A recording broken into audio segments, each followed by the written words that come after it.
Good afternoon again. It's JC. I'm bringing you a raw story that you need to hear. It's only 2 minutes and 32 seconds long. So I'm going to let you listen to it. And the Supreme Court has made its bed by the decisions it's made in the past concerning Donald Trump and his immunity and other decisions. Now they're facing one that's coming back to bite them. Donald Trump is threatening to ignore judicial decisions and even up to the Supreme Court level. And this is just what I said when I talked about the 14th Amendment before the election. The Supreme Court, or any court in the land, it only interprets the law. It has no arm to enforce the law. And because of that, you can, as a court, you can put a court order out, but that court order may be not abided by because of the fact that you have no way to enforce it.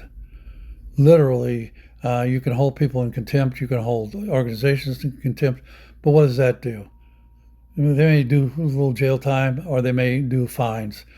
That still won't stop Donald Trump and his minions from denying and not abiding by court orders to stop doing the things he's doing with his new administration.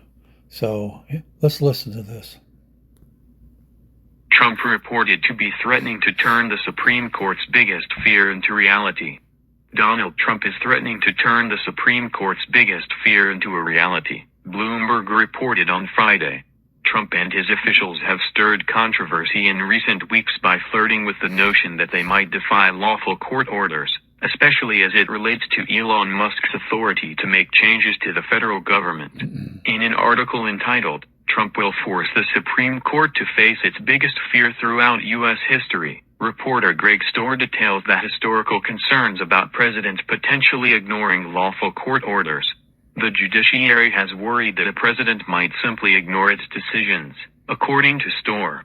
Also read, Elon Musk's Doge boys think this is a video game as Trump plots his second coup. That age-old quandary is becoming newly relevant as Donald Trump tries to bulldoze his way through long-standing legal constraints in the opening weeks of his second term as president, Storr reported. As lawsuits over birthright citizenship, spending cuts and workforce purges make their way to the Supreme Court, the cases carry the potential for a genuine constitutional crisis. What happens? Chief Justice John Roberts must ask himself, if Trump loses and then defies the court. Storr goes on to explain how Trump didn't defy judges when he was president the first time around, but noted that he appears to be laying dangerous groundwork. Even Trump, for all his bluster, didn't directly defy the judiciary in his first term. When a federal judge blocked his first travel ban in 2017, Trump blasted the ruling as ridiculous and labeled the jurist a so-called judge, and then complied anyway. His administration went along with Supreme Court rulings that blocked the inclusion of a citizenship question on the census and barred him from ending an Obama-era program shielding hundreds of thousands of young undocumented immigrants from deportation, the reporter wrote Friday. But danger signs have been growing.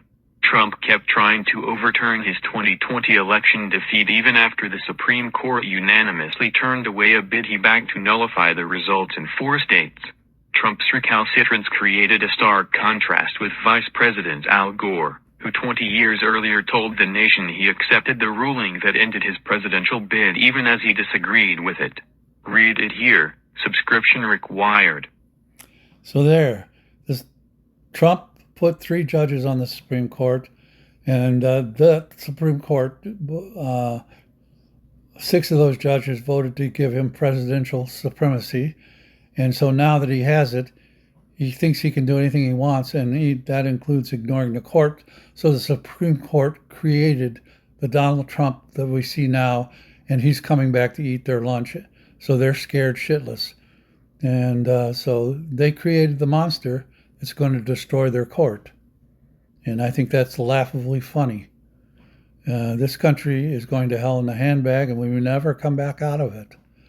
But the fact that the Donald Trump's Supreme Court that he created, he's now going to destroy by ignoring their rulings, is just, I smile, I laugh, sometimes I might even cry, but it's just one ironic tale in the story of Donald Trump and his political antics. This is JC, St. Louis's oldest living hippie, saying, "Pox some more, Jack, and keep on trucking."